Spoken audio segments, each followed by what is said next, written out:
Hello friends, this is Pooja. Welcome back to my channel which name is Be Disciplined Investor.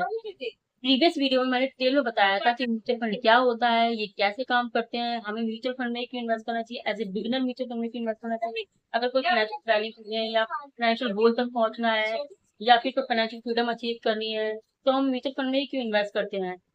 आज की जो video है उसमें मैं ये बताऊंगी कि large cap, mid cap, small cap होता क्या है। जो वीडियो है डिजाइन किया गया बिगिनर्स के लिए तो है, पर ऑलरेडी इन्वेस्टर्स के लिए भी है जो पहले से इन्वेस्टेड है काफी टाइम से और कहते हैं कि हम तो लार्ज कैप में इन्वेस्ट करते हैं क्योंकि लार्ज कैप सुटेबल है, लार्ज कैप स्टेबल है, लार्ज कैप में रिटर्न कम होते हैं पर रिस्क भी कम होता है। और स्मॉल कैप तो मतलब छोटी कंपनीज होती है कहाँ इन्वेस्ट, मतलब जिनको नॉलेज तो है बट इतनी ज्यादा नहीं है कि जो लोग स्मॉल कैप को पूरी तरह से बुरा समझते हैं कि स्मॉल कैप में वेस्ट कर इन्वेस्ट करने का मतलब ये है कि हमारे पैसे डूब जाएंगे, और मिड कैप को तो कंसिडर करते ही नहीं है। तो जो आज का वीडियो है वो large cap, small cap, mid cap, flexi cap, multi cap, इन फंड्स के बारे में बताने के लिए, इन स्कीम्स के बारे में बताने के लिए मैंने डिजाइन किया है। तो अगर आप बिगनर हैं तो definitely watch this video till the end. Already investors हैं तो आपको देखना चाहिए, आपको कुछ चीजें नहीं पता तो शायद पता चल जाए इस वीडियो को देखने के बाद। तो without wasting time let's get start the video. आज की वीडियो में मैं ये चीज बताने वाली हूँ कि सबसे पहले लार्ज कैप क्या होता है, मिड कैप क्या होता है, स्मॉल कैप क्या होता है। देखो, जो देश की टॉप 100 कंपनीज है ना, जैसे कि मैंने प्रीवियस वीडियो में बताया था कि जो म्यूचुअल फंड है वो स्टॉक मार्केट में इन्वेस्ट करते हैं फंड मैनेजर। तो जो देश की टॉप 100 कंपनीज है उन्हें लार्ज कैप कंपनी कहते हैं। वो लार्ज कैप कंपनी, देश की टॉप 100 कंपनीज को लार्ज कैप कंपनी कहा जाता है। उसके बाद 101 के बाद जो कंपनी स्टार्ट होती है 250 तक उसे मिड साइज कंपनी कहा जाता है। उसके जो नीचे रैंक करती है मतलब 150 कंपनी को मिड साइज कंपनी कहा जाता है। और उसके बाद जो कंपनी होती है 251 से जो कंपनी स्टार्ट होती है वो होती है स्मॉल साइज कंपनी। देखिए, देश की top 100 company large cap company होती है। उसके बाद 101 से जो कंपनी स्टार्ट होती है, जैसे मैंने अपने प्रीवियस वीडियो में बताया था आपको कि जो म्यूचुअल फंड्स होते हैं वो स्टॉक मार्केट में इन्वेस्ट करते हैं। और large cap, mid cap, small cap जो स्कीम्स होती हैं वो लार्ज कैप कंपनीज में, स्मॉल कैप कंपनीज में, मिड कैप कंपनीज में इन्वेस्ट करती है। कैसे इन्वेस्ट करती है वो मैं इस वीडियो में आपको डिटेल में बताने जा रही हूँ। तो देश की टॉप 100 कंपनीज होती है लार्ज कैप कंपनीज। देश की टॉप 100 कंपनीज के बाद 101 से जो कंपनी स्टार्ट होती है 250 तक उसे कहते हैं मिड कैप कंपनीज, यानी मीडियम साइज की कंपनीज जो लार्ज कैप कंपनी से नीचे आती है। सेकंड रैंक में 150 कंपनीज होती है, टॉप 100 होती है, नंबर 1 पे है, और उसके बाद 150 कंपनी सेकंड नंबर पे आती है। 251 से जो कंपनी स्टार्ट होती है 250 कंपनी के बाद 251 कंपनी से, उसे बोलते हैं स्मॉल साइज की कंपनी। अब बात आती है एएमसी की, जो है इसमें फंड मैनेजर्स को हायर करती है फंड मैनेज करने के लिए। जैसे कि मैंने बताया था कि एक स्कीम लॉन्च की जाती है, लार्ज कैप हो सकती है, मिड कैप हो सकती है, स्मॉल कैप हो सकती है, मल्टी कैप हो सकती है। तो जब भी कोई एनएफओ लॉन्च होता है, न्यू फंड ऑफर, तो लोगों से पैसा मंगाया जाता है, जाहिर सी बात है, कलेक्ट होता है, एएमसी में जाता है, एएमसी फंड मैनेजर को हायर करती है इस फंड को मैनेज करो। तो फंड मैनेजर को भी सेबी के कुछ रूल्स फॉलो करने होते हैं। अभी सेबी कौन है? Security and board exchange of India. SEBI रो रेगुलेटरी बॉडी होती है जो पूरे स्टॉक मार्केट को कंट्रोल करती है, डेवलप करती है, रेगुलेट करती है और इन्वेस्टर के इंटरेस्ट को प्रोटेक्ट करती है। और जो 44 एएमसीज हैं हमारे भारत में, सेबी उन्हें रेगुलेट करती है। सारे रूल रेगुलेशन सेबी के अकॉर्डिंग ही चलते हैं, चाहे वो स्टॉक मार्केट हो चाहे एएमसी हो। तो एएमसी से ऐसे मैनेजर कंपनी, उन्हें सेबी के रूल्स मानने होते हैं। सेबी के रूल्स के अकॉर्डिंग जो फंड मैनेजर्स होते हैं, अगर उनको उनको लार्ज कैप स्कीम का फंड मिला है मैनेज करने के लिए, यानी total AUM, asset under management 500 से 600 करोड़ है, तो पूरा उनको लार्ज कैप स्कीम में इन्वेस्ट करना है। लेकिन कुछ रिस्ट्रिक्शन ऐसे होते हैं जो फंड मैनेजर को फॉलो करने होते हैं। जैसे कि सेबी की गाइडलाइंस के अकॉर्डिंग फंड मैनेजर को टोटल एयूएम का, यानी एसेट अंडर मैनेजमेंट का 80% लार्ज कैप कंपनी में ही इन्वेस्ट करना है, यानी देश की टॉप 100 कंपनी में ही इन्वेस्ट करना है अगर लार्ज कैप स्कीम का फंड है तो। और ऐसी ही कोई मिड कैप स्कीम आती है तो मिड कैप स्कीम पे जो टोटल एयूएम होता है, एसेट अंडर मैनेजमेंट, उसका 65% फंड मैनेजर को गाइडलाइंस के अकॉर्डिंग देश की 150 कंपनी में इन्वेस्ट करना होता है जो 101 से स्टार्ट होती है 250 तक, यानी सेकंड रैंक करती है जो कंपनी। और ऐसी कोई स्मॉल कैप स्कीम का फंड मैनेजर को फंड मिला है तो उसको 65% टोटल एएमयू का देश की नीचे वाली जो रैंक करती है स्मॉल साइज की कंपनी, यानी जो 251 से कंपनी स्टार्ट होती है उन कंपनी में इन्वेस्ट करना है स्मॉल साइज की कंपनीज में। तो ये रिस्ट्रिक्शंस होते हैं फंड मैनेजर के ऊपर जो रेगुलेशन गाइडलाइन सेबी ने लगा रखी है। अब बात आती है कि मल्टी कैप क्या होता है। देखो, नाम से पता लग रहा होगा मल्टी कैप, यानी इसमें तीनों का एलोकेशन होता है, 25 large cap, 25 small cap and 25 mid cap. इसमें फंड मैनेजर के ऊपर, मतलब गाइडलाइंस के अकॉर्डिंग सेबी की, फंड मैनेजर को 25% लार्ज कैप में इन्वेस्ट करना है, 25% मिड कैप में इन्वेस्ट करना है और 25% फंड मैनेजर को स्मॉल कैप में इन्वेस्ट करना ही करना है। ये गाइडलाइंस के अकॉर्डिंग फंड मैनेजर को इन्वेस्टमेंट करनी होती है। अब बात आती है फ्लेक्सी कैप की, जैसे कि नाम से पता लग रहा होगा फ्लेक्सिबिलिटी, काफी फ्लेक्सिबल फंड होता है। उसमें जो है ना फंड मैनेजर, उसके ऊपर कोई भी ऐसे रूल रेगुलेशन नहीं होते, वो अक्रॉस मार्केट में दे कैन इन्वेस्ट एनीवेयर, मतलब उस फंड की जो टोटल एम हुई तो वो कहीं भी इन्वेस्ट कर सकते हैं पूरी मार्केट में। अगर मार्केट अपने ऑल टाइम पीक पर है तो वो चाहे तो लार्ज कैप में पोर्शन बढ़ा सकते हैं और स्मॉल और मिड कैप में पोर्शन गिरा सकते हैं, कम कर सकते हैं। और अगर फंड की सेफ्टी को देखते हुए, और अगर मार्केट में कुछ क्रैशेस आ रहे हैं, करप्शन आ रहे हैं, तो वो चाहे तो लार्ज कैप में पोर्शन कम करके मिड और स्मॉल कैप में बढ़ा सकते हैं, जिससे रिटर्न काफी स्टेबल रहते हैं।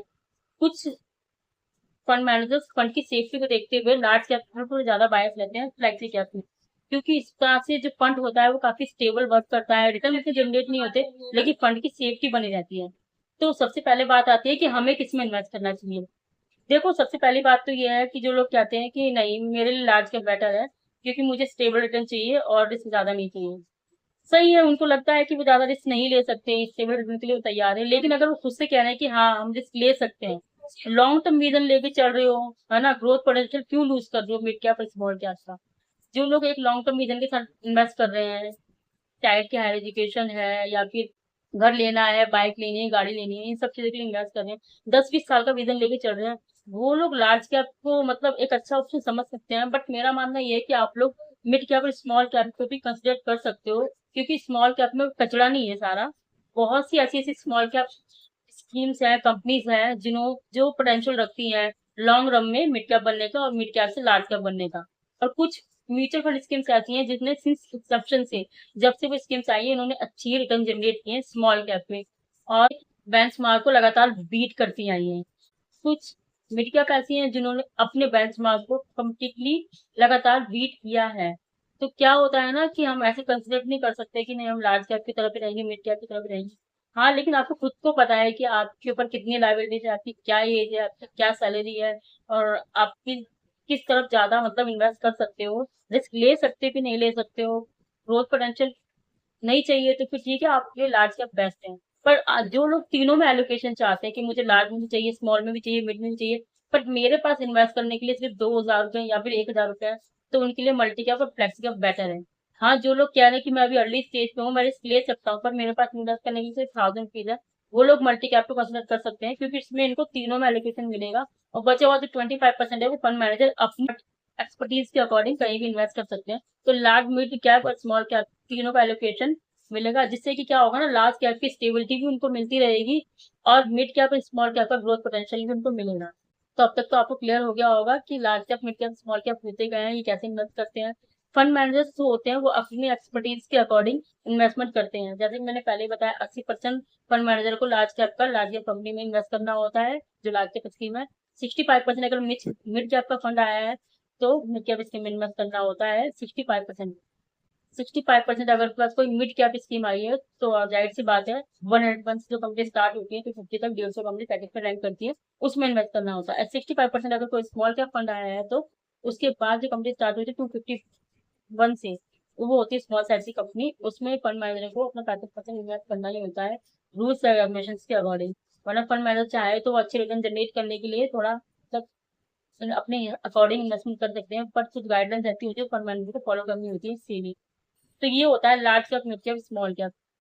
लार्ज, स्मॉल, मिड का कॉन्सेप्ट क्लियर कर दिया। अब बात आती है कि इन्वेस्ट कहाँ करें। देखो, ये आपको देखना है कि आपकी एज क्या है, आपके ऊपर कितनी लाइबिलिटीज है, आप कितना रिस्क ले सकते हो। क्योंकि मैं एक चीज और बता दूं, लार्ज कैप जैसे कि नाम से पता लग रहा है, काफी स्टेबल फंड होते हैं, स्टेबिलिटी के साथ आते हैं, रिटर्न उतना नहीं देंगे आपको, लेकिन काफी सेफ होते हैं, मतलब as compare to mid and small cap. लेकिन लार्ज कैप कम फंड जो होते हैं वो बहुत सेफ होते हैं अगर कंपेयर किया जाए मिड और स्मॉल कैप फंड से। अब बात आती है मिड कैप की। देखो, जैसे कि बताया गया है कि हाँ आपको ग्रोथ पोटेंशियल इसमें मिलेगा, लार्ज कैप से ज्यादा रिस्की है, बट ग्रोथ पोटेंशियल उनसे भी ज्यादा है, आपको रिटर्न उससे ज्यादा ही आप एक्सपेक्ट कर सकते हो, अच्छे ही मिलेंगे, पर हाँ रिस्की है। जैसे कि मिड साइज कंपनी में बताया गया है कि 65% इन्वेस्ट होता है, तो जाहिर सी बात है रात के अच्छे ज्यादा रिटर्न जनरेट करने की पोटेंशियल इनमें होता है, पर हाँ रिस्क थोड़ा ज्यादा होता है। Small cap, high risk and high return, इनमें इतना पोटेंशियल होता है कि आपको 22% तक रिटर्न भी आराम से प्रोवाइड कर सकते हैं, but same time high risk. जब भी मार्केट में कोई भी पेंडेमिक सिचुएशन आती है तो सबसे पहले स्मॉल साइज की कंपनी है वही मतलब करेक्शन दिखाती है। देखो स्मॉल कैप जो स्कीम्स होती हैं वो स्मॉल कैप कंपनीज में इन्वेस्ट करती हैं, सिंपल सी बात है। इनका फंड स्मॉल कैप कंपनी में इन्वेस्ट होता है। तो मार्केट में जब किसी भी तरह की कोई भी क्रैशेस आते हैं, करेक्शन आता है, तो सबसे ज्यादा जो फर्क पड़ता है वो स्मॉल कैप कंपनीज को ही पड़ता है। पोटेंशियल तो इनमें इतना होता है कि आपको लॉन्ग रन में बहुत ही अच्छा बिजनेस सेट करके बैठे हैं, तो वहां तक बहुत जल्दी पहुंचा दे, 20% तक रिटर्न आपको दे सकते हैं। But yes same time high risk के साथ आते हैं। मार्केट जब भी कोई क्राइसिस आते हैं तो सबसे पहले स्मॉल कैप म्यूचुअल फंड ही टूटते हैं, क्योंकि स्मॉल साइज की कंपनी जो है वो करेक्शन दिखाती हैं। तो मिड कैप से भी ज्यादा रिस्क इसमें होता है, और लार्ज कैप की टेबल आप देख लीजिए। एक long term runner, long term vision लेके चल रहे हो तो हाँ आप स्मॉल कैप को कंसिडर कर सकते हो। और फिर से एक डिस्क्लेमर दे देती हूँ छोटा सा, किसी भी तरह का कोई भी एडवाइस वीडियो नहीं है, रिकमेंडेशन वीडियो नहीं है, this is only education purpose video, so please don't get me wrong. मैंने कोई सेल बाय रिकमेंडेशन इसमें नहीं दिया, मैंने सिर्फ अपना विजन है और अपनी जो नॉलेज है वो आपके साथ शेयर की है कि small cap, large cap, mid cap होता क्या है और किस तरह से इन्वेस्टमेंट करते हैं और कितने ज्यादा ये रिस्की हैं। तो अपना रिस्क आपको देखना है, आपको किस सेक्टर की तरफ ज्यादा इन्वेस्ट करना है। अगर स्टेबिलिटी चाहते हो तो लार्ज कैप कंसिडर कर सकते हो, और थोड़े ज्यादा रिटर्न चाहते हो और रिस्क ले सकते हो तो मिड कैप, स्मॉल कैप में इन्वेस्ट कर सकते हो। बट हाँ, investment is your choice. Video कैसा लगा हो, लाइक करो, सब्सक्राइब करो, प्लीज लाइक करो और बेल आइकन पे प्रेस करो, क्योंकि बेल आइकन प्रेस करोगे तब आपको नोटिफिकेशन मिलेंगे, नोटिफिकेशन मिलेंगी तो आप उन्हें देखोगे, देखोगे तो आपको पता लगेगा किस तरह से मैं आप लोगों को समझाती हूँ, क्या बताती हूँ। उसी तरह से मुझे भी आगे वीडियो बनाने का मोटिवेशन मिलेगा। So till the end, bye.